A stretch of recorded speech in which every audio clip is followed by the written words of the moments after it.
Mari Puconvencionales, Mari Compuché, damos inicio a la sesión del día de hoy de la Comisión de Sistema Político de la Convención Constitucional.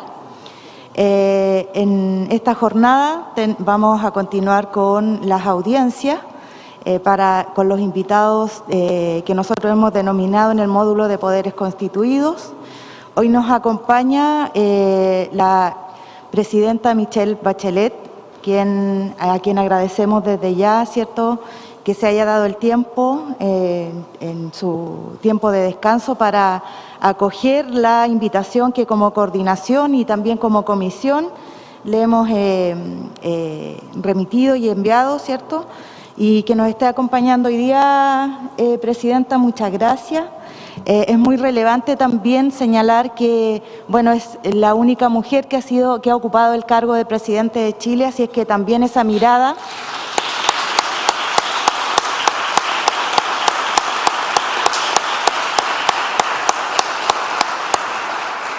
es muy necesaria, sobre todo en esta convención, donde las mujeres, ¿cierto?, nos hemos empoderado y también hemos llegado para quedarnos. Representamos el 50% de los convencionales. Por lo tanto, muchas gracias, presidenta, porque nos esté acompañando en esta jornada. Ricardo. Muchas gracias, Lamien Rosa. Muy buenos días a todos y todas, a los constituyentes, a nuestros secretarios que nos apoyan y especialmente a nuestra invitada, la presidenta Michelle Bachelet. Quería agradecerle su presencia, por acompañarnos. Quería saludar también a las cientos de personas que nos están acompañando ahora a través de la transmisión online que estamos llevando.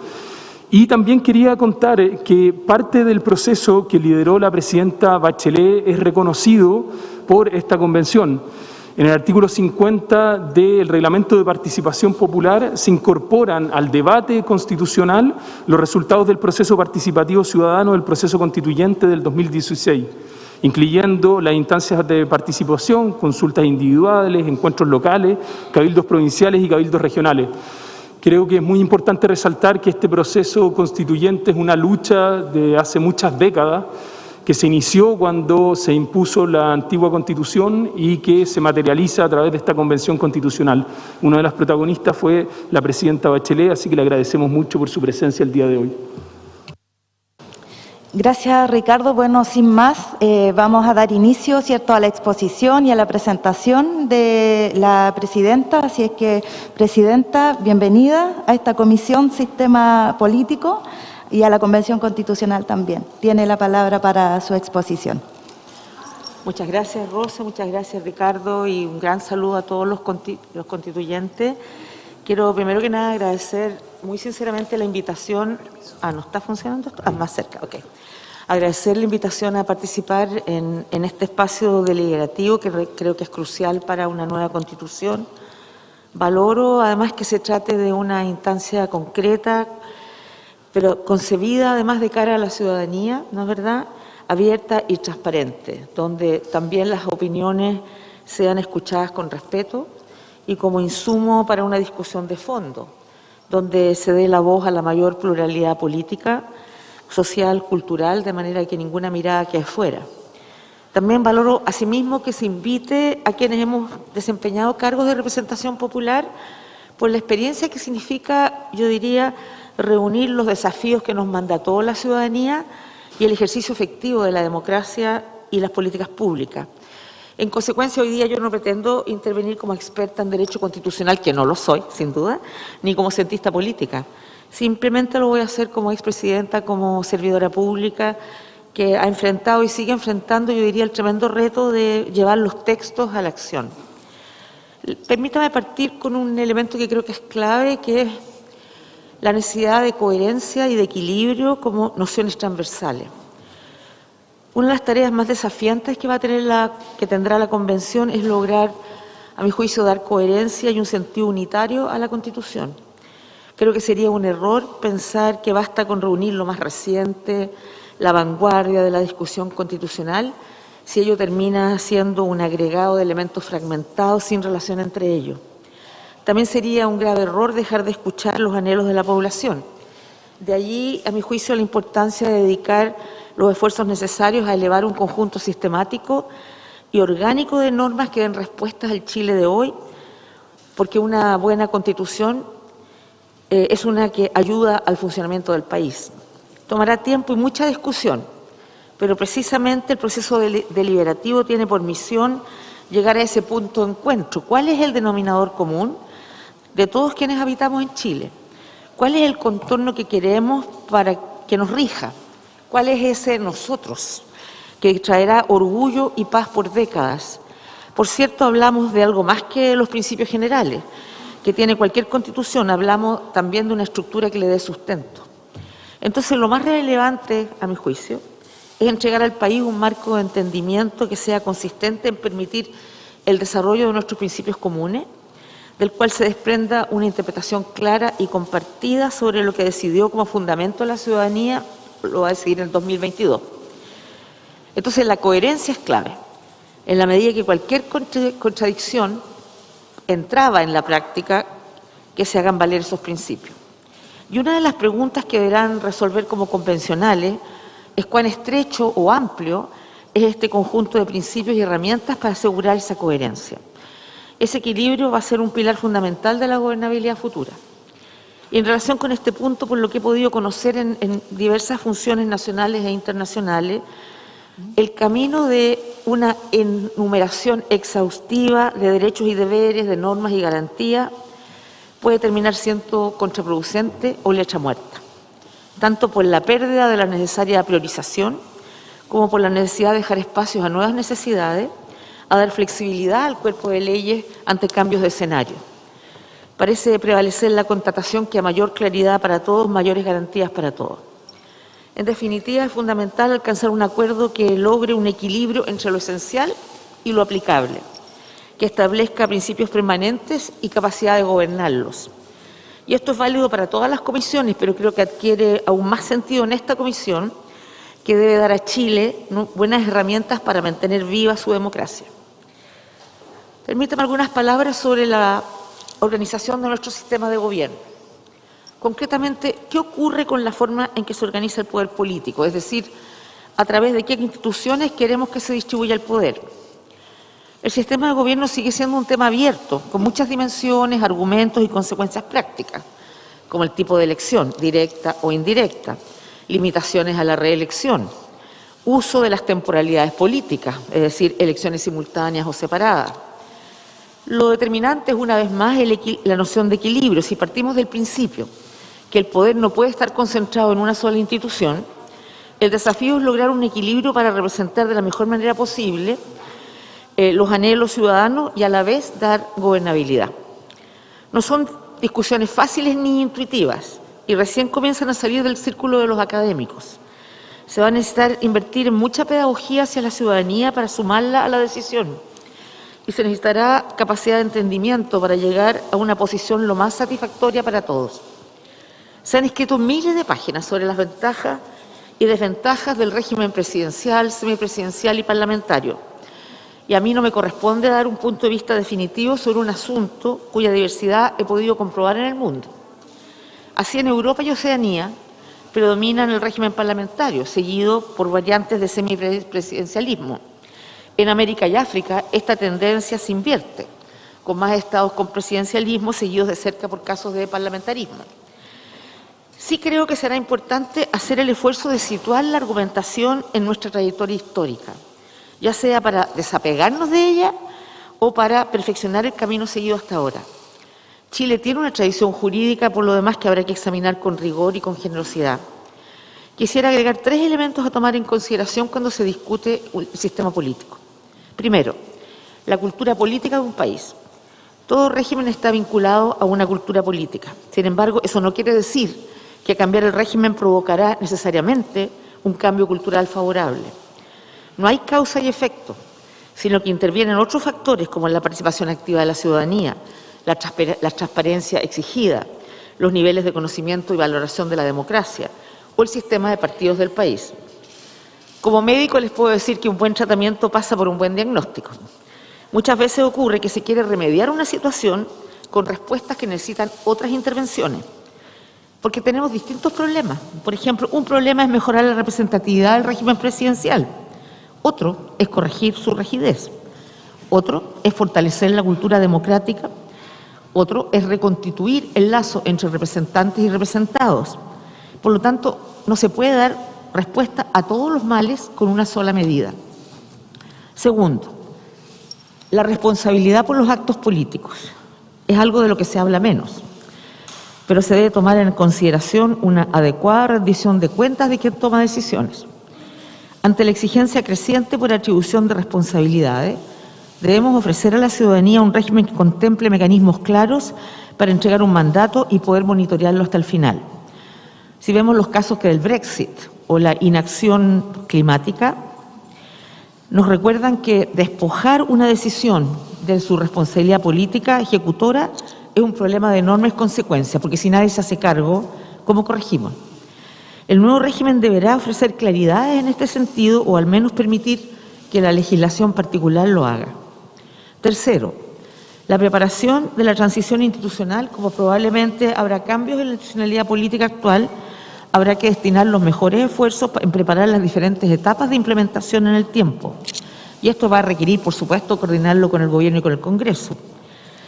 Confío en que va a prevalecer el interés superior de Chile en las negociaciones que ya empiezan, tanto en términos logísticos, legales, como en las adecuaciones en cada administración del Estado, en particular en lo relativo a la situación de los trabajadores. Finalmente, a este punto quisiera recordar algo evidente, que la distribución del poder es también en el territorio. En Chile estamos empezando al fin a dar autonomía democrática a las regiones para que elijan a sus autoridades y definan su estrategia de desarrollo. Eso da más pertinencia a las decisiones y más legitimidad a nuestra democracia. Darle sostén será sin duda uno de los aspectos centrales del nuevo pacto de convivencia que Chile está construyendo. Pero creo que es tiempo de abrirse a otorgar seriamente competencias a las regiones. Esto requerirá que la nueva Constitución permita la creación de servicios públicos que dependan de las regiones y la dictación de leyes que permitan tener una efectiva potestad reglamentaria y administración financiera autónoma. Por cierto, esto deberá ir de la mano de responsabilidad y de límites, ¿no? El fortalecimiento de las regiones demanda que además se reconozcan las particularidades de cada territorio, con órganos descentralizados al interior de cada región, para no replicar la concentración en las capitales regionales. Un par de palabras sobre la organización del Congreso Nacional y el sistema electoral. Al igual que en la discusión sobre los problemas del presidencialismo, la discusión sobre un Congreso unicameral o bicameral está estrechamente vinculado con nuestra experiencia desde el año 1990. Sin embargo, es imposible evaluar este asunto sin incorporar en el análisis el régimen político, el sistema electoral y el funcionamiento del sistema de partidos.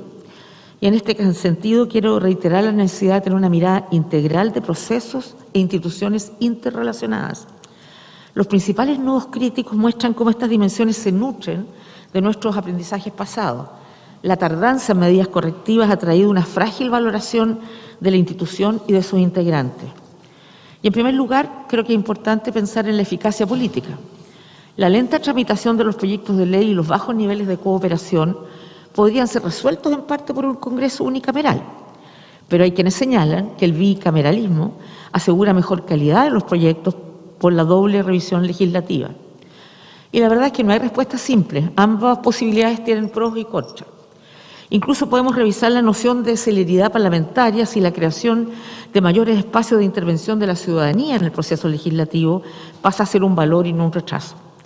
La eficacia y la legitimidad pasan a ser un binomio cada vez más determinante en cualquier discusión política. En segundo lugar, la representatividad de los órganos.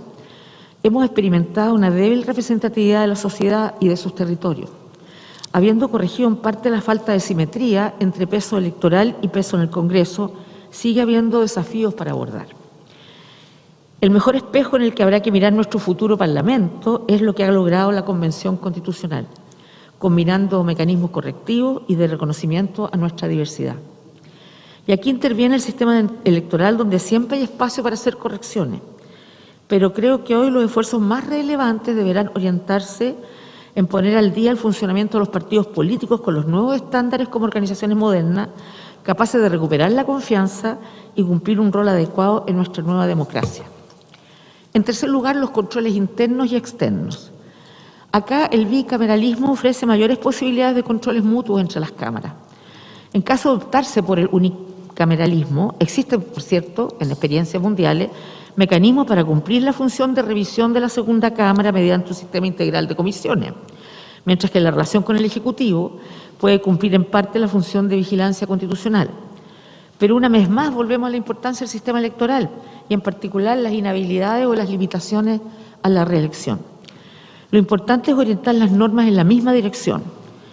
Lo que se busca es prevenir los ejercicios de poder abusivos o las influencias indebidas en la labor legislativa.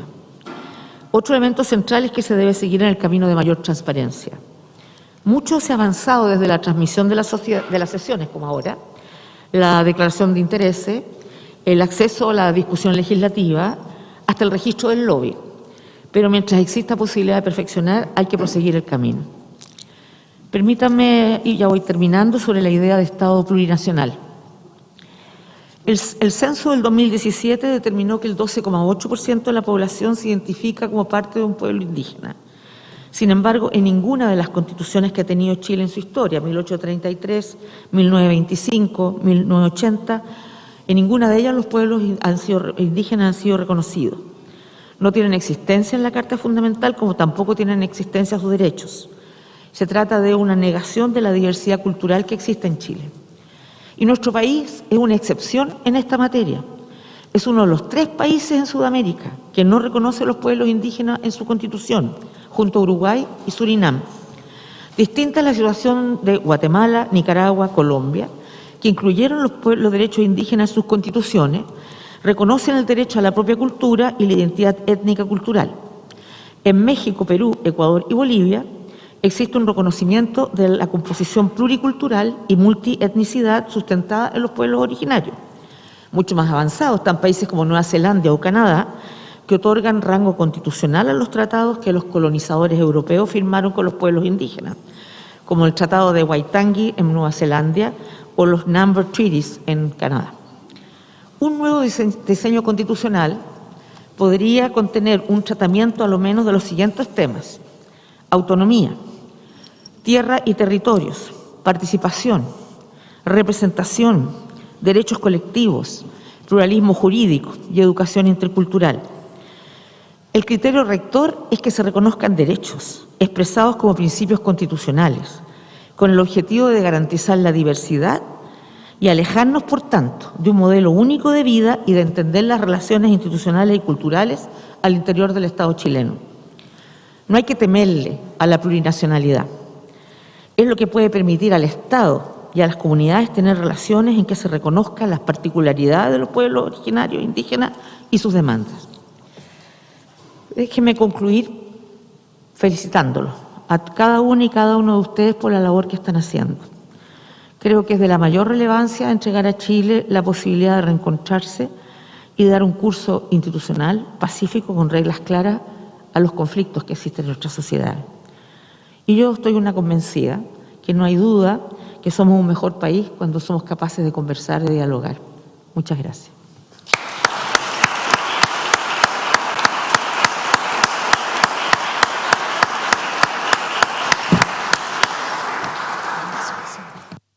Muchas gracias, Presidenta Michelle.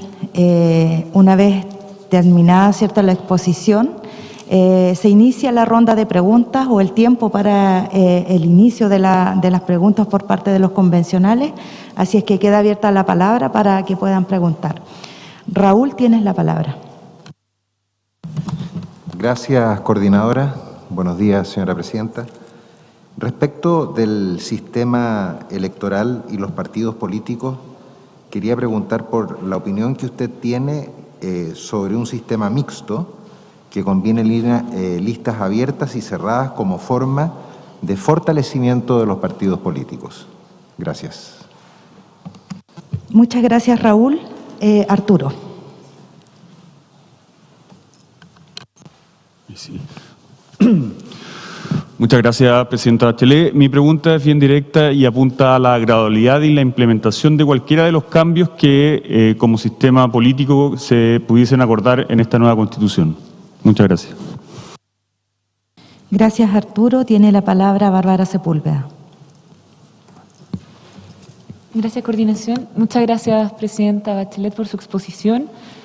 Yo quisiera preguntarle respecto de la duración de los mandatos presidenciales, teniendo en consideración que usted fue presidenta durante 2 periodos. ¿Qué opina de la duración actual del cargo? Hay personas que critican la duración de los 4 años diciendo que el primero es de instalación, que el último es de campaña y que precisamente el gobierno dura 2 años, 3 como máximo. ¿Usted cree que deberíamos volver al periodo de 6 años o quizás tener un periodo de 5 años o quizás mantener los 4 años pero tener una reelección por una sola vez? Y mi segunda pregunta es respecto de su experiencia como ministra de Defensa, que además es algo muy llamativo para también nuestra tradición porque usted fue ministra de Defensa y como mujer en el cargo también, eso no debe haber sido nada de sencillo. Y en ese sentido nosotros acá también tenemos que abordar el régimen de las Fuerzas Armadas y las Fuerzas de Orden y Seguridad. Quisiera saber si en su experiencia existe una resistencia institucional a la reforma o es viable que podamos avanzar rápidamente a una reforma institucional o lo que algunas personas llaman una refundación institucional de las Fuerzas Armadas. Muchas gracias, Bárbara. Ha pedido la palabra Constanza Juve. Muchas gracias, Rosa, y muchas gracias, Presidenta, también por su exposición muy clara. Se agradece también que haya venido presencialmente el primer expresidente que viene presencialmente, así que muy agradecida por eso.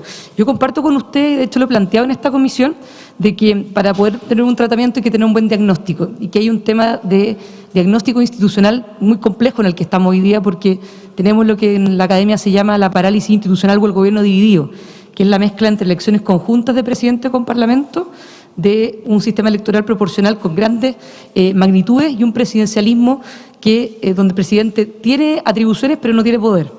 Entonces, desde ese punto de vista, yo le quería preguntar 2 cosas. Lo primero, usted señaló varias veces el tema del sistema electoral y yo comparto que es gran parte del problema que tenemos hoy día. ¿Cómo podemos, o qué sistema electoral, se imagina usted si lo entendería el que tenemos hoy día con las magnitudes que tiene hoy día, donde hay distritos donde se eligen 8 diputados, por ejemplo, y eso termina generando una lejanía entre el representante y el representado, precisamente una lejanía entre la ciudadanía con el representado. Y por otra parte también, ¿qué opina de respecto a las elecciones conjuntas y estos 3 elementos? ¿Cuál cree usted que está fallando, si cree que algunos de estos elementos están fallando, y cómo vería usted desde su experiencia una potencial solución? Gracias. Gracias, Constanza. Es el turno de Fernando Atria. Gracias, coordinadora. Gracias por su presentación, señora presidenta. Uno de los problemas que están apareciendo en la conversación de esta convención, de esta comisión, es cómo diseñar un régimen político que permita un gobierno eficaz en la realización de sus programas de gobierno. De modo que esos programas de gobierno, cuando son vencedores en una elección, pueden ser vistos como que deciden cosas que después se van a realizar. Aprovechando su presencia aquí, creo que sería extraordinariamente ilustrativo para esta comisión que usted nos pudiera referir desde su experiencia. ¿Cuáles son los problemas que para la realización de un programa, que en su caso es un programa que recibió no solo el apoyo que significaba su elección, sino también apoyo parlamentario, pero que se encontró con distintos problemas en su realización de distinta naturaleza? Algunos de esos problemas tienen que ver, o pueden tener que ver, con el régimen político, y pueden ser entonces enfrentados desde la óptica de lo que interesa a esta comisión. Cuestiones, por ejemplo, como la forma de organización y funcionamiento de los partidos políticos dificulta la disciplina de coalición, como la relación entre el Congreso y el presidente dificulta la situación en condiciones de fraccionamiento, etcétera. Creo que escuchar de su experiencia el tipo de problemas que usted identificó puede ser muy ilustrativo para esta comisión. Muchas gracias. Muchas gracias, Fernando. Es el turno de Tania Madriaga. Buenos días, muchas gracias. Quería consultar, Presidenta, por la dimensión territorial de la distribución del poder que la mencionó en su exposición, que me parece muy importante que le haya dado ese nivel de prioridad junto a otros criterios, y también la dimensión de legitimidad de la democracia, que creo que está muy vinculada respecto a lo que las comunidades de los territorios han venido planteando y que también lo hemos reflexionado en la comisión, sobre cómo estamos conectando el debate de esta comisión con lo que la comunidad, la ciudadanía está requiriendo sobre la política en nuestro país. Entonces, quería consultarle, según su experiencia en nuestro país, ¿cuáles son las dificultades que hemos tenido que usted cree que son las más importantes para poder desarrollar un proceso de distribución del poder territorial? Y por otro lado, en su experiencia internacional, ¿qué cree usted que pudiera ser criterios o experiencias que pudiéramos mirar y que cree que han podido tener un mejor resultado que el que hemos tenido hasta ahora en nuestro país? Gracias. Muchas gracias, Tania. Ha pedido la palabra ahora Fuad Chaín. Fuad, tienes la palabra. Muchas gracias, Rosa. Agradecer a la presidenta su presencia, su muy clara exposición. Usted, presidenta, logró algo muy esperado, digamos, en su gobierno, que fue terminar con el sistema binominal por uno mucho más proporcional, lo que mejoró sin duda la representatividad del Congreso, pero con un sistema multipartidista extremo como el que tenemos genera dificultades también de gobernabilidad, porque dificulta la existencia de gobiernos de mayoría, y eso indudablemente que genera una complejidad. Por lo tanto, me gustaría saber qué opina usted, qué cambios podrían hacerse al régimen político para poder tener efectivamente gobiernos de mayoría. Y finalmente, simplemente agradecerle, porque creo que el primer gran impulso al proceso constituyente en el que hoy día estamos, se lo dio a usted con todo lo que fue los encuentros autoconvocados, los cabildos, todo ese proceso participativo que sin duda puso en el tapete la necesidad de poder tener una nueva Carta Fundamental. Así que en gran parte el que estemos aquí también tiene que ver con su voluntad, con su decisión de impulsar un proceso de estas características para Chile. Gracias, presidenta. Gracias, Fuad. Hernán Larraín, tienes la palabra. Muy buenos días. Muchas gracias, presidenta, por su presencia. Uno de los grandes debates que está teniendo esta comisión es el régimen político. Una opción es perfeccionar el presidencialismo actual, otra alternativa es avanzar a un semipresidencialismo, donde el Congreso jugaría un rol muy importante y eventualmente podría elegir al jefe de gobierno. Usted señaló que la característica de la cultura política debía ser el primer elemento que deberíamos considerar pensando en el sistema político. En su experiencia, como 2 veces presidente de la República, ¿cómo cree usted que leerían y verían los cambios la ciudadanía si es que le pasamos a los partidos políticos la elección de quién va a tener la responsabilidad política de la toma de decisiones y no la tradición de elegir directamente a quien lo hace como es actualmente? Muchas gracias. Gracias, Hernán. Es el turno de Patricia Politzer. Muchas gracias, Rosa. Muchas gracias, presidenta. Me sumo a los agradecimientos de tenerla aquí presencialmente y gracias por su exposición. Como ya se ha dicho, nuestra tarea es precisamente el sistema, el régimen político. Creo que hay bastante consenso y supongo que usted lo comparte de que tenemos un régimen hiperpresidencial. Entre las cosas que hemos escuchado es seguir con un sistema presidencial con menos poderes, redistribuir el poder y quizás también adoptar ciertos mecanismos del parlamentarismo, como pueden ser la revocación del mandato y la disolución del Congreso por una vez en el periodo. Me gustaría saber cómo ve usted la posibilidad de esos mecanismos, especialmente cuando vemos gobiernos que parten con una gran aprobación y a poco tiempo pierden esa legitimidad ante la ciudadanía. Muchas gracias, presidente. Gracias, Patricia. Tiene la palabra Pedro Muñoz. Pedro. Muchas gracias, Rosa. Me sumo también a los agradecimientos por la presencia de la presidenta Bachelet hoy día acá y poder, desde su experiencia, ¿cierto?, incorporar elementos para esta gran tarea que estamos realizando. Yo quiero aprovechar, presidenta, su presencia acá para preguntarle sobre otro tema que tiene que ver esta comisión, no necesariamente sobre régimen político, Sí, claro, sobre el régimen político, sino que aprovechando su experiencia internacional, otro de los temas que tiene que ver esta comisión dice relación con las relaciones exteriores, la integración regional y la cooperación transfronteriza, pensando en problemas como la crisis climática y la crisis de migraciones, Presidenta. ¿Qué elementos ve usted como centrales incorporar a la discusión constituyente que pudieran aportar a una mejor relación con nuestros vecinos y a enfrentar desde la cooperación y desde la integración regional problemas tan importantes como los dos señalados? Muchas gracias, Presidenta. Gracias, Pedro. Guillermo Namor ha pedido la palabra, así que Guillermo, tienes la palabra. Muchas gracias, Rosa. Bueno, primero que todo agradecer a la Presidenta por su exposición y quisiera sumarme a la pregunta que hacía Hernán en relación a algo que usted mencionaba, Presidenta, sobre la importancia de un diagnóstico claro y la importancia de considerar la cultura política. Le quería preguntar, no una óptica académica, sino que una óptica de su experiencia. ¿Usted cree plausible que en nuestra cultura política hagamos una distinción entre el jefe de Estado y el jefe de gobierno?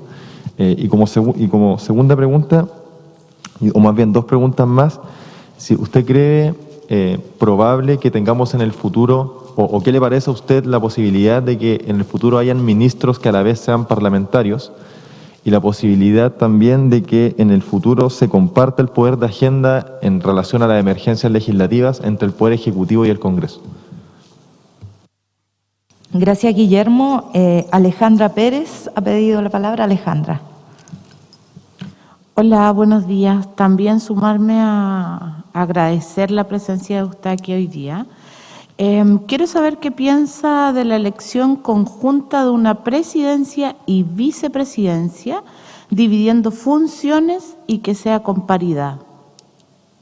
Gracias. Gracias, Alejandra. Marcos Barraza, tienes la palabra. Gracias, coordinadora, presidenta. Gracias por la exposición. 3 preguntas. La primera, usted señaló el riesgo de que una constitución excesivamente descriptiva o exhaustiva en el catálogo de derechos pudiese convertirse, como es experiencia en otros países, en algo inaplicable. Pensando en los extremos, constitución habilitante pero de corte neutra versus constitución más de corte programático. ¿Cuál es el rol del Estado en eso si es que, digamos, pensando en la gobernanza Estado, mercado y comunidades? ¿Cómo lo visualiza usted? Y eso vinculado a otra afirmación que hizo, que es cuál es el común denominador o unidad de esta Constitución, que en mi opinión debiese ser bienestar y derechos sociales, satisfacción. En segundo lugar, muchas de las exposiciones que se han hecho en esta comisión y en otras parten de una crítica a la democracia meramente representativa y enfatizan el carácter de una democracia participativa, con diferentes niveles o gradualidades desde el punto de vista de la ciudadanía y su capacidad de deliberar. Concretamente, ¿qué opina sobre mecanismos de democracia directa, como por ejemplo la iniciativa popular legislativa u otras? Y en tercer lugar, para concluir, dentro de la discusión sobre el régimen de gobierno, pensando en reequilibrio de competencia entre ejecutivo y legislativo, a saber, figura presidencial y legislativo, han surgido opiniones que plantean, por ejemplo, que parlamentarios puedan ejercer como ministras de Estado sin perder la condición de parlamentarias. ¿Lo ve viable? ¿Ve riesgos de clientelización? Eso, Presidenta. Gracias. Gracias, Marcos. Cristian Monkever, tienes la palabra. Gracias. Presidenta, qué bueno que esté acá y que se haya dado el tiempo, también presencialmente, para poder recoger opiniones en los temas que interesan a esta comisión. Yo tengo varias preguntas, algunas se han repetido, entonces voy a tratar de ir eliminando varias para hacerlo más eficiente, pero hay un tema que ha dado vuelta acá y que muchos lo han planteado en la lógica de equilibrar funciones entre el Congreso y la Presidencia de la República. Una de ellas es algo que atañe directamente al funcionamiento, que es el gasto. Existe la idea de dar iniciativa de gasto, o se ha planteado a los parlamentarios en ciertas materias. ¿Qué le parece eso? Entendiendo la función o superfunción que lleva adelante la DIPRES y el Ministerio de Hacienda en esta materia, lo reducido de las facultades del Congreso en esta materia. Y si es así, ¿cómo permitir que esto funcione bien o que cuaje bien? Generar una suerte como de DIPRES paralela en el Congreso, etcétera. Sí, eso es un tema. Y lo otro, nosotros avanzamos en ley de cuotas en el Parlamento y, si no me equivoco, fue iniciativa de su gobierno. Hoy día tenemos en la Convención paridad, en el fondo efectiva, y todos lo sabemos. También se ha discutido una paridad efectiva en el Congreso hacia adelante. ¿Qué opinión tiene de eso? Y si le parece adecuado. Y por último, aprovechando su rol de fuerte de vinculación con las Fuerzas Armadas, como ministra de Defensa, etcétera, hay una discusión previa, que es si el rol de las Fuerzas Armadas como instituciones tienen que estar en la Constitución o no. Eso es un tema. Y de ser así, ¿qué cree usted que deberíamos incorporar en esa discusión? Un debate que vamos a empezar recién a escuchar a expertos, pero ya que usted está acá y difícilmente logremos que podamos tenerla presente de nuevo, ver la posibilidad de tener una opinión en esa materia. Muchas gracias, Cristian. Ha pedido la palabra también Francisca Arauna, Maximiliano Hurtado, Ruggero Cosi y Alondra Carrillo. Tiene la palabra en primer lugar Francisca Arauna. Muchas gracias, Rosa. Comentarle, Presidenta, que en el chat de YouTube nosotros estamos transmitiendo, le mandan mucho cariño por acá. Por otro lado, como feministas de la Convención Constitucional, estamos muy preocupadas por la democracia paritaria.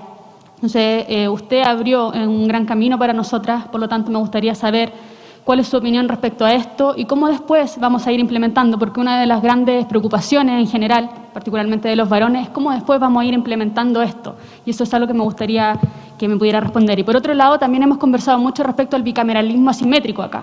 Y creo que responde también a algo que usted ha planteado, que tiene que ver con la territorialidad y cómo respondemos a esto. Y se plantea una segunda cámara territorial con mucha representación, porque una de las cosas que más reclaman las personas, y yo soy parte de la Comisión de Participación Popular y veo las normas que han ido presentando, y lo que más dicen es que las personas que están en el Senado particularmente no representan al territorio, nunca han vivido en el territorio. Por lo tanto, esta segunda Cámara vendría a solucionar eso y no dejaríamos, ¿verdad?, a una sola Cámara legislando, sino que se encargaría de ciertas temáticas importantes también para fortalecer eventualmente gobiernos locales, no lo que estamos viendo hoy en día. Muchas gracias. Muchas gracias, Francisca. Es el turno de Maximiliano Hurtado. Max. Gracias, coordinadora. Presidenta, un gusto tenerla entre nosotros. Muchas gracias también por la exposición. Mi pregunta tiene que ver con, compartiendo que el diagnóstico, por cierto, es lo más importante y la experiencia es base para el diagnóstico.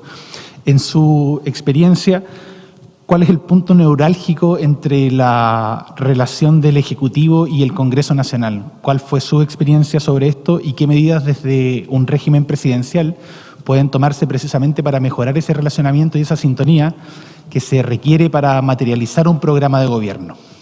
Gracias, Presidenta. Gracias, Max. Quedan 3 palabras pedidas y con esto vamos a cerrar esta parte de la sesión relativa a las preguntas de los convencionales. Tiene la palabra Ruggero Cosi. Muy buenos días. Gracias a los coordinadores por esta iniciativa. A saludar a los demás miembros de la comisión, agradecerle, Presidenta, su presencia y preguntarle por un tema que está muy relacionado con todo el régimen político, porque la Constitución es un todo orgánico al final del día y es todo un sistema de contrapesos, y que tiene que ver con el Tribunal Constitucional. En el proyecto que usted presentó al final de su mandato se mantenía la existencia del Tribunal Constitucional. En otros procesos constituyentes en Bolivia se mantuvo, se le dieron funciones, por ejemplo, para intermediar los conflictos de competencia entre los distintos pueblos indígenas. En Colombia también se mantuvo. En fin, es una pregunta difícil, pero le quisiera preguntar derechamente si usted mantiene esa posición y qué sugerencia nos haría también a las comisiones que estamos viendo ese tema. Gracias, Ruggero, por acompañarnos a esta sesión. Alondra Carrillo tiene la palabra vía Zoom. había escrito que son demasiadas preguntas, entonces no sé si la expresidenta va a poder responderlas todas y va a bajar mi palabra. De todas maneras, la dejo planteada solo, si es que le alcanza el tiempo para abordarla. Entre las iniciativas populares de norma, una de las iniciativas más comunes dice relación con la necesidad de limitar la participación en cargos públicos de las personas que han sido condenadas por corrupción o bien por violencia de género, lo que va en la línea también de la campaña de la Red Chilena contra la Violencia hacia las mujeres, de fuera los agresores de cargos públicos, ¿no? Si es que le alcanza el tiempo, si pudiera referirse a esas limitaciones que se proponen con bastante fuerza desde las organizaciones populares y desde la ciudadanía no organizada también. Muchas gracias, Alondra. Igual señalar que tenemos visitas de hartos convencionales que no son parte de la comisión, así que también se agradece la presencia de ellos acá y se releva también que hayan querido asistir. Tiene la palabra Constanza Schönhaut. Constanza. Ya, muchísimas gracias. Bienvenida, presidenta. Mi pregunta va mucho más relativa precisamente a los partidos políticos. Creo que es claro que hay una crisis de representación importante. Sin embargo, también creo que hay un consenso bastante transversal del relevante rol que cumplen los partidos o las organizaciones políticas colectivas para efectos de fortalecer la democracia. Y entonces ahí también, en el marco en el que nos hemos dado, sobre todo en el contexto constituyente, sobre la participación electoral de independientes por fuera de organizaciones políticas, al menos reconocidas por el Estado, ¿cómo podría o cuál es su opinión respecto a la incorporación dentro del sistema de participación política institucional respecto de ello?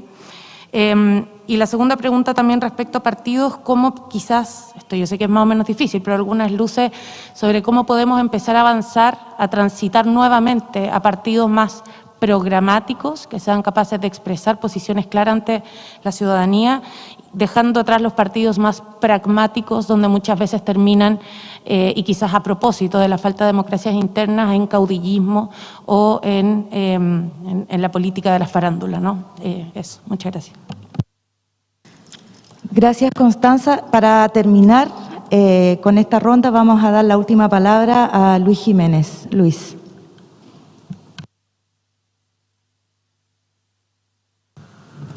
Yuspa Garpa, Hachelpiri, presidenta Michelle Bachelet, expresidenta Michelle Bachelet. Un saludo desde el pueblo Aymara, de las comunidades en mi personal de Guayotire, Chiapas y todas las comunidades de Arica, Parinacota y Tarapacá. Mi pregunta es, ¿cómo usted se imagina un Estado plurinacional en el diseño del sistema político? Es decir, ¿cómo usted se imagina los pueblos puedan estar dentro de la unidad territorial del Estado, distribuyendo el poder para que no haya más discriminación y nuestras cosmovisiones, culturas y territorios puedan seguir existiendo como así lo deseamos? Yuspa Garpa. Muchas gracias, Luis. Bienvenidos todas las compañeras y compañeros constituyentes que nos acompañan hoy día en la convención.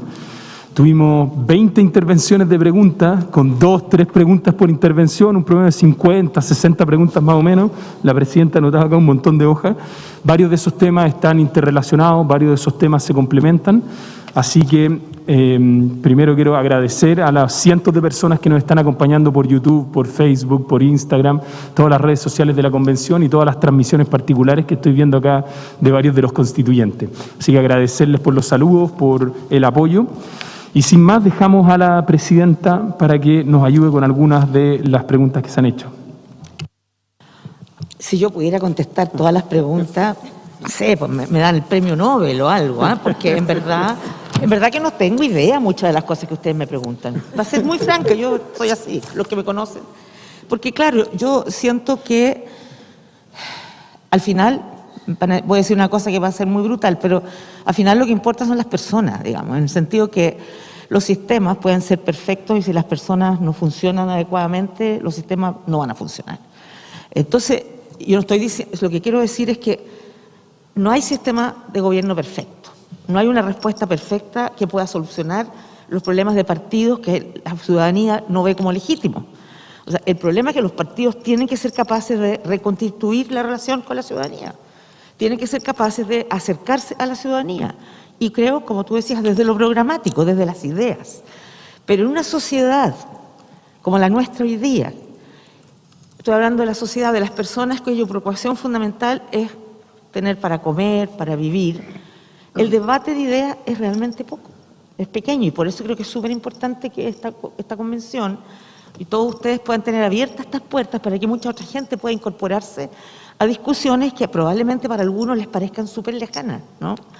Y probablemente mucha gente no tenga la menor información, y lo vimos en el proceso constituyente que hicimos, constituyente que hicimos nosotros. Es que incluso en mi casa, mis hijas con sus compañeros de la universidad no tenían ni idea si había defensor del pueblo, si no había. O sea, yo soy de una edad en que estudié, aprendí todas estas cosas, aprendí la Constitución y sabíamos cuáles eran las instituciones del Estado, pero la gente más joven no tiene esa experiencia. No han tenido educación cívica, se llamaba en mi época, ¿no? Entonces, yo siento que, primero, que no hay una respuesta única, perfecta, que todos los sistemas pueden tener cosas buenas, cosas malas, y eso habrá que evaluarlo. Es posible que, hay muchas preguntas que ustedes han hecho, si es posible, por ejemplo, estoy tratando de, no solo de ver las preguntas, sino de entenderme la letra, porque trato de escuchar mirando a las personas y escribo, entonces después no puedo entender lo que escribí, pero por ahí me preguntaban, ¿no es verdad?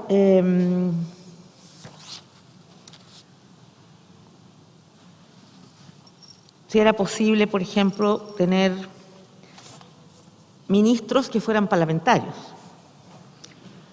Yo he visto de todo en el mundo. Hay gobiernos donde hay primer ministro que es elegido por el Parlamento y sus ministros son parlamentarios, y hay otros que son primeros ministros que son elegidos por votación, pero los ministros no son parlamentarios. Hay gobiernos en cuyas constituciones les permite el poder resolver el Parlamento, ¿no es verdad?, por una vez, y sin embargo el drama de eso es porque hay un país en concreto, y no voy a nombrar, que lo hizo hace poco, el presidente me aseguró que estaba respetando todo el derecho internacional, etcétera, pero todavía no hay Parlamento. O sea, el riesgo es cómo uno balancea las cosas de manera de que algo que puede sonar como súper democrático no termine al final convirtiéndose en algo autoritario, ¿no? Porque entonces hay que balancear todas esas cosas, porque hay que pensar. Yo creo, yo no estoy muy segura si o sea, yo sé que el presidencialismo actual no es tan exagerado como antes, ¿eh? Tengo el recuerdo que en la época de Lagos hubo un acuerdo, yo creo en la agenda de crecimiento, se llegaron a acuerdos y se bajaron muchas de las atribuciones que los presidentes tenían. Todavía quedan bastante. Pero justamente por las temáticas que ustedes señalaban de las dificultades de los sistemas electorales, en las dificultades de los partidos políticos, un régimen completamente parlamentario existe, claro, no sé si en nuestra cultura política y en la realidad política que estamos viviendo hoy día fuera lo más adecuado. Porque creo que efectivamente, por un lado, está esta multiplicidad de partidos. Ahora, yo mientras lo escuchaba decía, bueno, no tienen ni idea que en Filipinas hay 95 candidatos a la presidencia de la República. ¿Ah? O, por ejemplo, cuando terminó digamos, el gobierno autoritario en Túnez, se presentaron 120 y tantos partidos a las elecciones. Por lo tanto, la posibilidad de elegir era uno. Entonces, claro, cuando uno trataba más de pensar yo estaba en una mujer, entonces estábamos tratando de impulsar la paridad, ¿no? Era muy difícil porque no daba más espacio que para uno. Entonces, o salía un hombre o salía una mujer. Bueno, y ahí está el viejo truco, poner primero el nombre del hombre y el segundo el de la mujer, entonces sale electo el primero, ¿no? O sea, están los viejos trucos, y por eso que uno tiene que hacer los sistemas cebra, ¿no?, combinados, y ojalá mujer-hombre, Yo creo que, estoy siendo bien dispersa, lo lamento, pero creo que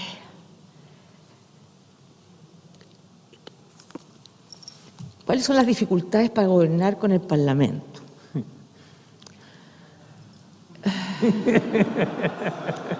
Estoy tratando de pensar cuán abierta puedo ser. A ver, lo primero, que una de las dificultades grandes de cualquier presidente, sea un sistema presidencial o semipresidencial, es que va a depender también de la coalición que lo apoya. Yo tuve una primera experiencia con 5 partidos políticos y después con 7. Créanme, no es fácil. No es imposible, pero no es fácil, porque poner de acuerdo, o sea, claro, hay un programa de gobierno que se apoya, ¿no? Pero después empiezan las necesidades de los parlamentarios, responderle a sus propios, a su base, ¿no? Y a veces, si el gobierno está más o menos es bueno pegarle al gobierno, aunque sean de tu coalición. No voy a nombrar a nadie, por si acaso, no se preocupen. Tengo muy buena memoria, sí. Pero la verdad es que yo por eso digo que al final lo que importa es los compromisos que uno puede adquirir, ¿no? Y cómo se entiende la política en el sentido de que efectivamente los partidos tienen que estar cerca del gobierno que han apoyado, porque creen en lo que ese gobierno ha planteado, ¿no? O que quiere plantear. Pero no pueden intentar gobernar al presidente de la República. El presidente de la República tiene que tener una cierta independencia de los partidos, porque los partidos tienen otras lógicas. Y yo creo que una de las dificultades, me preguntaban sobre el periodo presidencial, una de las dificultades en la política es que la política debería ser estratégica. Y la dificultad de una política estratégica, es decir, que piensa en el país de futuro, es que si tú tienes elecciones cada 4 años, y los parlamentarios tienen cada 4 años, la gente empieza a pensar más bien en la próxima elección. Es en ese sentido que yo creo que la lógica chilena de no tener reelección inmediata responde un poquito a eso, a pensar que el presidente en curso no esté pensando ser reelecto y por tanto lo que haga, piensa en el país. No digo que todos los presidentes lo hagan, pero esa debiera ser la lógica, y no solamente en ser reelecto, ¿no? Porque esa es una dificultad.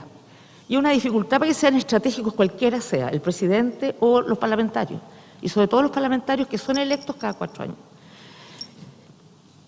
6 años presidente de la República, poder tener más tiempo para hacer su programa.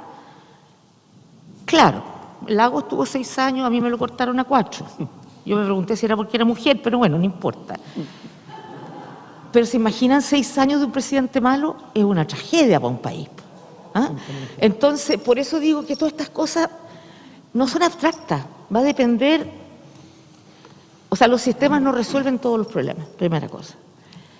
Yo en ese sentido creo que en otros países tienen 5 años y sin reelección, o sea, ni inmediata ni futura, una vez y ya, se acabó. Puede ser bueno, Estados Unidos tiene eso, México tiene eso, no lo sé. 4 años cortos es corto.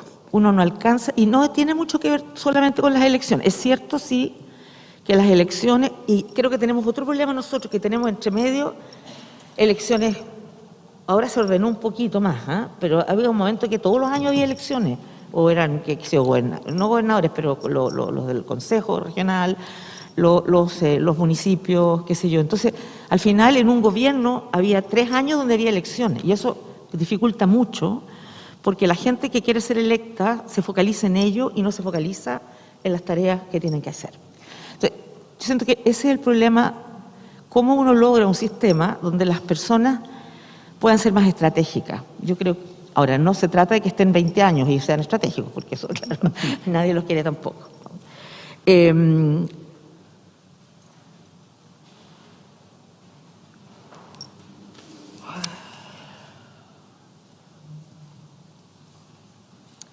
Yo sí creo, y mandé un proyecto de ley, pero no pasó, de iniciativa popular de ley. Yo creo que la democracia y la gente, el mundo lo ha demostrado. El 2019, en 80 países estaba la gente en las calles protestando, por distintas razones, socioeconómicas, problemas contra la corrupción, o porque los gobernantes habían sido electos asegurándose de que no iban a ir a la reelección y querían cambiar la Constitución para ir a la reelección. Y la gente, o sea, yo soy una convencida de hace rato que ni los sistemas políticos ni los sistemas económicos responden a lo que la gente quiere y que se requieren nuevos modelos económicos y que se requieren nuevos modelos políticos. Y por cierto, la democracia no es para nadie es suficiente solamente como derecho a elegir. Nadie, o sea, hoy día es mucho más evidente, ¿no? Porque estas grandes movilizaciones en todas partes del mundo han hecho que la gente pueda darse cuenta por frustración, por indignación, por lo que sea, de que tiene un cierto poder. Y por eso yo creo que es clave la participación de la ciudadanía. Y la gente no quiere solamente elegir a un candidato, sino que quiere poder tomar decisiones en el día a día. Y creo que es clave darle mayor valor al territorio, porque es en el territorio, es en lo local donde pasan cosas, ¿no? Y donde la gente, ahí donde vive la gente, donde sus derechos pueden estar ahí relacionados. Entonces, yo de verdad creo que se requiere formas de participación ciudadana constantes, frecuentes. Una de ellas puede ser la iniciativa popular de ley, puede haber otras, ¿no? Otras formas, pero creo que es clave. Y creo que en eso nosotros tenemos un vacío bien grande como sociedad y como país, como sistema político. Y en toda su diversidad, ¿no? Y por eso es que creo que también los territorios son claves, porque no creo que debiera haber como una lógica homogénea para cada territorio. Y por eso yo señalaba que en el proceso de regionalización era importante avanzar a darle más potestad, incluso de facultad de gasto propio de los territorios, porque las realidades son súper heterogéneas. Es cierto, uno puede tener políticas globales de salud, no es verdad, cosas, pero hay otras cosas que son específicas, ¿no? Y eso requiere una cierta especificidad y que requiere tener más autonomía, que hoy día no la tienen todavía. Y yo creo que eso se requiere avanzar mucho más. Y en ese sentido, claro, por ejemplo, Luis preguntaba sobre como aymara, ¿no es verdad? Y es muy distinto la realidad aymara, ¿no es verdad?, que la realidad lasquenche o cualquier otra, ¿no? Entonces, requiere un Estado, requiere tener una regionalización que se haga cargo de toda esa diversidad, toda esa riqueza y diversidad cultural, étnica, etcétera, ¿no? Y nosotros hoy día no tenemos eso todavía. Hemos avanzado en regionalización, pero todavía no tenemos esa capacidad. Ahora, ¿cuánto gasto puede definir el Parlamento? Yo tengo una preocupación, sí. Porque yo veía muchas veces un proyecto de ley que era bueno o malo, no sé, lo que sea, y estaba arriba todo el mundo gritando. Y los parlamentarios votaban porque estaban sus votantes ahí, a favor o en contra. Entonces, pero por otro lado, sé que el presidente Lagos planteó una especie de DIPRES en el Parlamento, ¿no?, como una oficina que pueda tomar definiciones presupuestarias.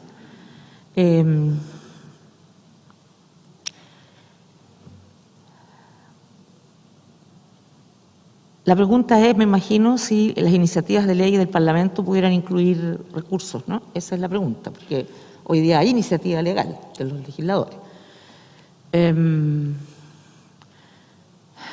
Yo creo que puede ser, pero que hay que asegurar que haya una cierta coherencia presupuestaria, que no sea motivado exclusivamente por razones,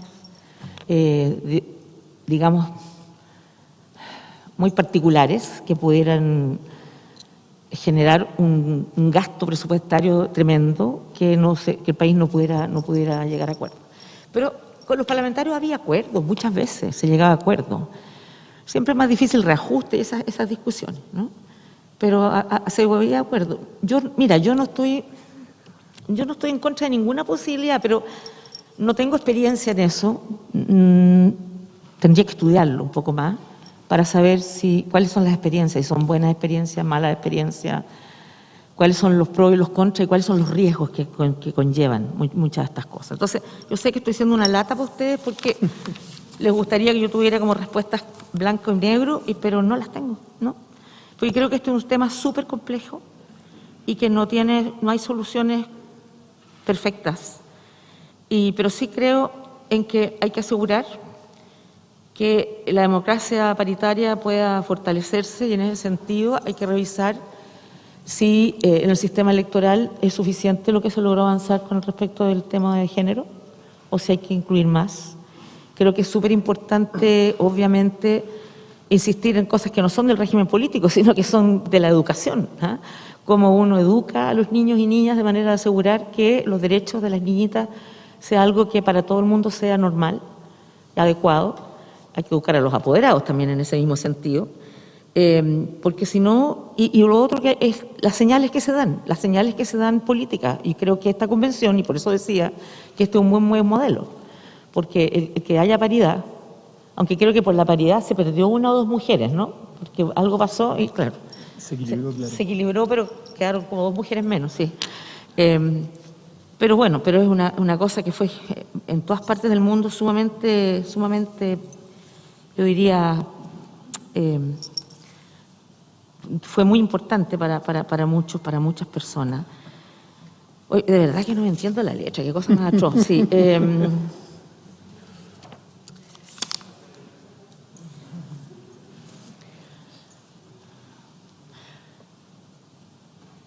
sí, yo me acuerdo cuando le pedí a la Carola Toá que fuera ministra, ella renunció al Parlamento.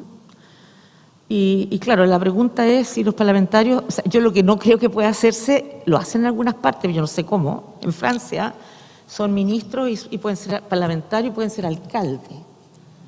Y además en algún momento tenían los 3 sueldos, lo que es increíble. Pero yo creo que el trabajo de ministro tiene que ser de dedicación exclusiva. O sea, uno tiene que trabajar todo lo necesario. O sea, no veo posible ser parlamentario y ministro al mismo tiempo. Una cosa distinta es si alguien de un parlamentario quiere ir a ser ministro y se le pueda permitir que vuelva. Esa es una discusión distinta, ¿no? Pero yo creo que no se puede, o sea, yo creo que es muy difícil para un país como el nuestro, largo, grande. No tenemos una población enorme, pero tenemos y yo creo que ese es un tema que hay que preguntarse también, por la representación territorial, porque efectivamente hay regiones que son enormes, y la posibilidad de ese parlamentario, por más trabajador que sea, de poder cubrir toda la región, de poder llegar a la gente, que la gente sienta que el que ella eligió es personas que están cumpliendo con las metas que se esperaban, es muy difícil. Yo sé que la lógica era, y fue, como en Estados Unidos, ¿no es verdad?, que todas las regiones sintieran que tenían el mismo peso, porque de lo contrario las regiones más chiquititas iban a sentir que efectivamente no tenían la misma relevancia que las regiones más grandes. Y ese es un elemento complejo de definir. Pero creo que hay regiones que son, por su extensión, la verdad que hay que repensar si el número de electos corresponde. En términos de la transición, alguien preguntó. Yo personalmente creo que nada debiera cambiar. O sea, yo decía hay que ponerse de acuerdo con el Congreso y con el Parlamento, pero creo que habría que dar un tiempo para los cambios, que no puede ser una cosa abrupta, digamos, ¿no? Porque además la gente eligió parlamentario, presidente de la República, y por lo tanto esas personas tienen que tener la posibilidad de cumplir el periodo por el cual fueron elegidos, ¿no? Entonces creo que hay que hacer una transición en la cual se pueda pensar efectivamente que eso viene para más adelante, para tal fecha. ¿Se acuerda? Como se hizo con el tema de la reforma procesal penal, de los gobernadores, ¿no? Que se tomó la decisión, bueno, los que están hoy día en ejercicio siguen en ejercicio, pero en un próximo periodo entra esto en vigencia. Lo que sea, que ustedes vayan a definir y que la gente después vaya a aprobar, ¿no?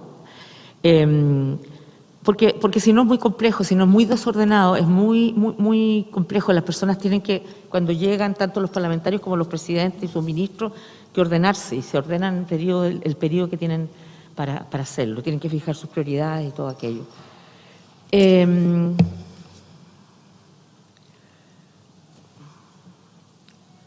Sobre las Fuerzas Armadas no he pensado nada, para ser franca. Me refiero en la Constitución.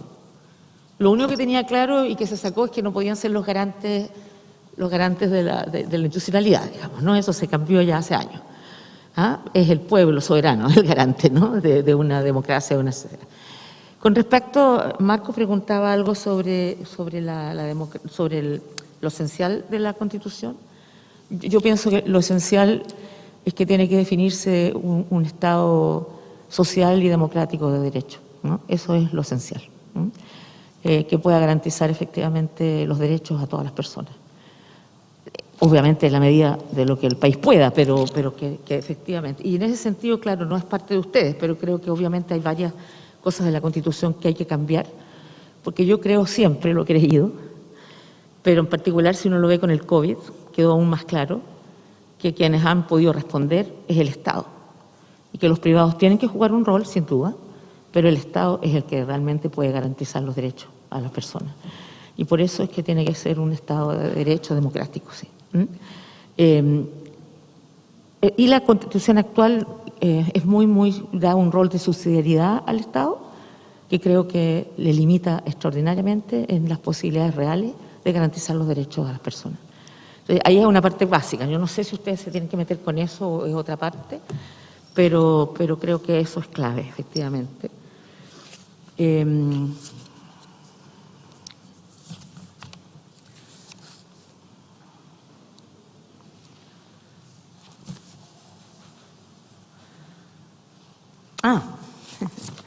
Elección conjunta de presidente y vicepresidente.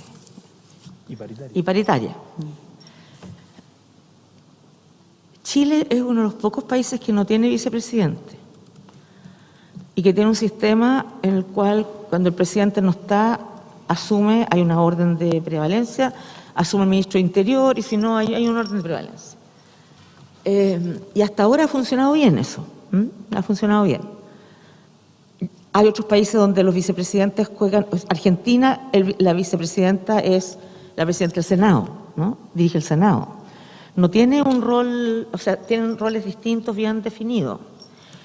Hay otros países donde los vicepresidentes lo único que quieren es tirarle la alfombra al presidente para que se caiga, ¿no? Y algunos lo han logrado también.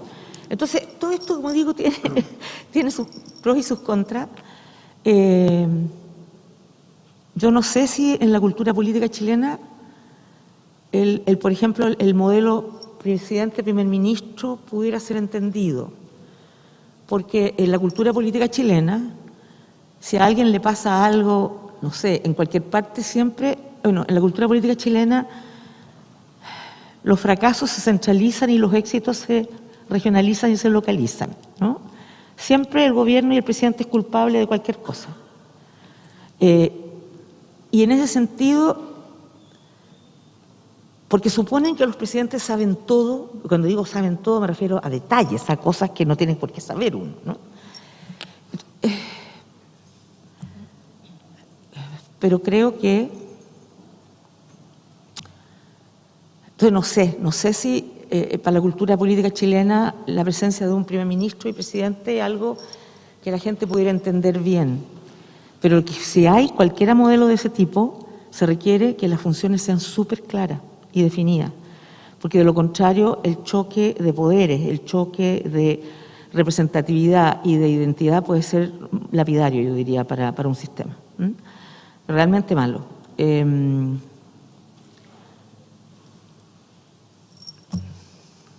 Sí, creo que me quedo aquí porque la verdad que no sé nada.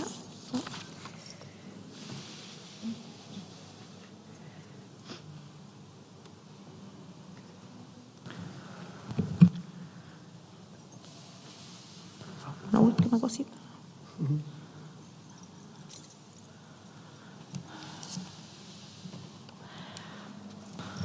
Finalmente, yo de verdad que creo que el gran desafío, o sea, yo creo que la realidad muestra que los partidos políticos son necesarios, o sea, son necesarios porque supuestamente los partidos son capaces de mirar la dimensión país, ¿no? Es súper importante la movilización ciudadana, pero los ciudadanos tienden a formar grupos de interés, ¿no? Grupos que se movilizan por los derechos humanos, por el medio ambiente, por lo que convoca, ¿no? Por el derecho a las mujeres, por los derechos indígenas.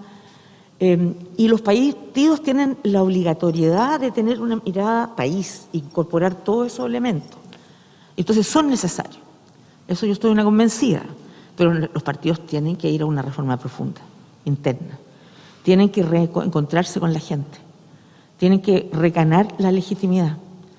Entonces, y eso se logra, no creo que a través de leyes, se logra a través de entender cuál es su rol, de no alejarse de las personas, de estar ahí en la base, en el territorio, y de representar a la gente y ser lo más fieles a su palabra, a lo que se han comprometido, a lo que dicen representar. No va a haber ni una constitución ni una ley que resuelva eso si no se logra lo más fundamental, y que los partidos realmente le den garantía a las personas de que las personas importan y que están trabajando por ellas, ¿no? Creo que eso va a ser difícil que una constitución lo modifique por sí mismo. Puede abrir oportunidades, puede dar una esperanza de que las cosas van a mejorar, pero yo siento que el sistema de partidos y los partidos en sí mismos y los liderazgos, y yo creo que si hay uno de los temores, uno de los problemas que tenemos en el mundo hoy día es falta de liderazgos, ¿no? O sea, cuando alguien hablaba por aquí de cómo mirábamos, alguien preguntaba, no sé si era Londra o alguien más, del problema algunos de ustedes planteó el tema, yo creo, de las relaciones internacionales, ¿no? Uno hubiera imaginado que frente al COVID el mundo hubiera dicho, unámonos, cooperemos, este es un problema de todos, ¿no es verdad? Tanto así que yo llegué a pensar en una tal vez ingenuidad absoluta, o tal vez más bien un optimismo exagerado, de que el COVID fuera lo que fue las dos guerras mundiales, ¿no? Las dos guerras mundiales, que lo que permitió es que se lograra una Declaración Universal de Derechos Humanos, porque el mundo que existía en esa época, ¿no?, dijo, ¿saben qué más? No podemos volver a vivir ese horror. Entonces pongamos de acuerdo cuáles son los mínimos sociales básicos de derechos que hay que garantizar a todo el mundo por el hecho de ser humano. Interesante para las chiquillas que se hablaban de feminismo, porque fue una mujer feminista india la que logró que se pusiera el concepto de seres humanos, y no, porque en esa época el concepto era los derechos del hombre, ¿no?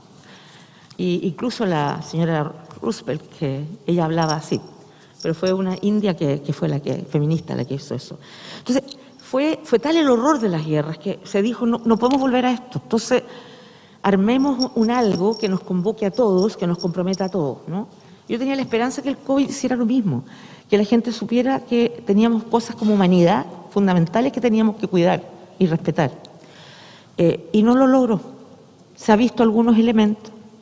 Y yo creo que estamos en un momento súper difícil. O seguimos por la senda que seguimos internacionalmente, sin integración, y no vamos a resolver los problemas. La migración es un derecho humano de movilidad de la gente. Se ha movido en la historia buscando oportunidades. Y la única posibilidad y no es un fenómeno de un país individual, tiene que ser visto regionalmente, tiene que ser visto internacionalmente, porque el mundo se va a seguir moviendo. Y la única diferencia es que lo van a hacer de manera más peligrosa. Se van a poner más en daño, porque si no pueden pasar por la frontera, van a pasar por el cerro, por no sé dónde. Entonces, la verdad es que eso es un tema que hay que mirarlo, verlo y trabajarlo internacionalmente, ¿no? Y creo que ha habido poca capacidad de hacerlo. Y si no lo hacemos, vamos a seguir, miren, lo que se nos viene en el mundo, conflictos bélicos, conflictos por el agua, conflictos entre sectores que no van a tener tierras, agua, lo vemos lo estamos viendo hoy día, ¿no? El cambio climático, que es un tema súper clave. Entonces, la única posibilidad es decir, mira, todos estos desafíos son globales, tenemos que enfrentarlos globalmente, cooperando. Porque lo que se viene está bastante malo si no somos capaces de eso, ¿no? Y yo creo que en eso el mundo de las relaciones internacionales es clave, de integrarse, de poder diferenciarse en lo que corresponda, pero a la vez poder integrarse mucho más. Y se hace bastante, en otras pandemias se hacía bastante, ¿no? Los epidemiólogos, cuando yo estaba en salud, se reunían y tomaban medidas. Ahora no, pues todos cierran fronteras, esa es la solución, cerrar fronteras. Pero la verdad es que los virus no respetan las fronteras, no conocen las fronteras. Entonces, yo de verdad creo que es clave que haya una mayor integración. Ha sido difícil por razones políticas, ¿no?, en la región, política, y en el mundo. Pero esperemos que haya sensatez y se logre trabajar en esa dirección. Yo he estado bien dispersa, lo sé, pero bueno, es que yo hace tiempo que no hablo de estos temas, ¿entiendes? Entonces estoy dedicada a otras cosas. Así que, pero bueno, gracias a ustedes. No, pero de verdad yo quisiera agradecerles muy sinceramente. Yo sé que han sido víctimas de muchas críticas, ¿no? Que tienen el problema que tienen muchos, que hay tanta expectativa en la Constitución que es difícil, uno nunca puede cumplir las expectativas cuando son enormes.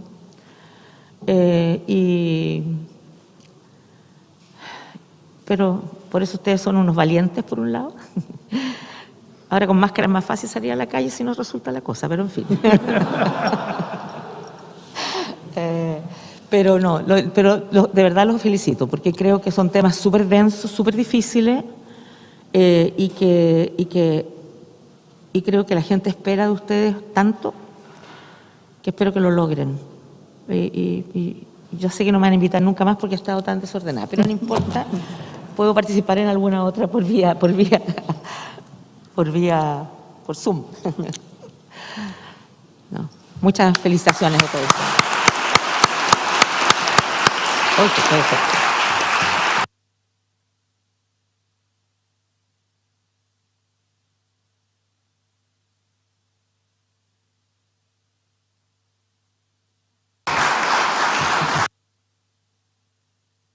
Muchísimas gracias, Presidenta. Esta comisión está siempre invitada y queríamos pedirle como un favor final.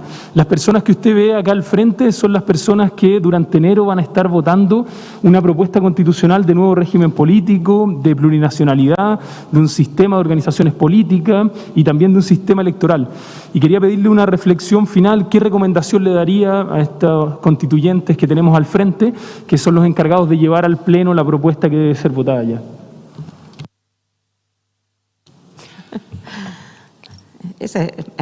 No, yo diría, creo que existe ese espíritu aquí, me han dicho, de buscar acuerdos, de escucharse.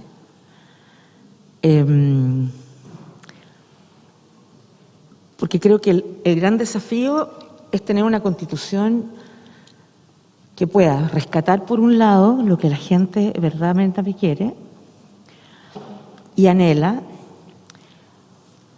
Algunos son materia constitucional, otros no son materia constitucional, y no todo el mundo sabe, y creo que en eso ustedes van a tener que hacer harta pedagogía. Nosotros, cuando hicimos el proceso de discusión de Constitución, partimos diciéndole eso a la gente, porque la gente quería discutir lo que a ellos les preocupaba más, ¿no? Y muchos de esos no eran de orden constitucional. Entonces le explicábamos primero que nada, para que no fuera una discusión estéril, para que ellos mismos también entendieran que era materia de ley, que era materia constitucional. Entonces yo creo que ustedes, y creo que, a ver, yo daría dos recomendaciones. Lo primero es, comuniquen más lo que hacen. Yo no sé si la gente sabe lo que están haciendo, si saben y sienten que están teniendo resultados, que están avanzando. Comuniquen mejor, tal vez. A lo mejor todavía no pueden comunicar porque no tienen acuerdos sustantivos, pero creo que es clave que la gente sepa que la constituyente está funcionando, que está aportando. Creo que es clave, sí, es difícil para esta comisión en particular, mostrarle de qué manera lo que ustedes van a proponer, acordar, o me imagino primero que se habrán puesto de acuerdo en cómo van a trabajar en los disensos, porque es re fácil en los consensos, pero en los disensos es más difícil. Entonces uno primero que nada tiene que ponerse de acuerdo cómo resuelve los disensos. Pero lo que yo quiero decir es que es clave la labor de pedagogía y mostrarle a la gente de qué manera lo que ustedes están proponiendo va a significar un cambio positivo para sus vidas, ¿no? Y que no es una cosa abstracta, lejana, que le da lo mismo. No sé si el presidente Lago habló de la señora Juanita, pero a la señora Juanita le da lo mismo probablemente, ¿no? Como decía mucha gente, yo lo escuché este fin de semana, o sea, yo tengo que seguir trabajando, así que me da lo mismo, yo voy a seguir trabajando, ¿no? Entonces yo creo que eso, que ustedes hagan una labor de pedagogía importante, y cuando comuniquen, cuenten, puedan mostrar a las personas lo que realmente, de qué manera esto va a ser central. Yo creo que hay que volver a hacer educación cívica en los colegios, porque hay una cosa que nosotros hicimos, pero que es un poquitito, ¿no? Porque creo que la gente tiene que aprender y los jóvenes tienen que aprender porque ellos quieren participar. La juventud está participando en muchas cosas. Algunas estarán en lo político, otras estarán en lo ambientalista, otras estarán en los temas de género, pero quieren participar. Y yo no sé si ustedes solamente han tenido audiencias con, me imagino, un grupo enorme de distintos actores, ¿no? No solamente gente aburrida como nosotros. Yo diría eso y paciencia, porque llegar a acuerdos va a tomar un cierto tiempo. Pero por sobre todas las cosas no olviden nunca por qué fueron elegidos y cómo fueron elegidos. Porque yo creo que fue algo que dio tanta esperanza, no solo aquí, los chilenos en el exterior que votaron también masivamente. Entonces, desearles éxito, mucho éxito, porque la tarea no es fácil, para nada. Yo me hubiera encantado de haberle dicho, mira, esto es lo que hay que hacer, 1, 2, 3, 4, 5, porque la verdad que yo tengo seria duda de muchas de estas cosas. Así que, eso.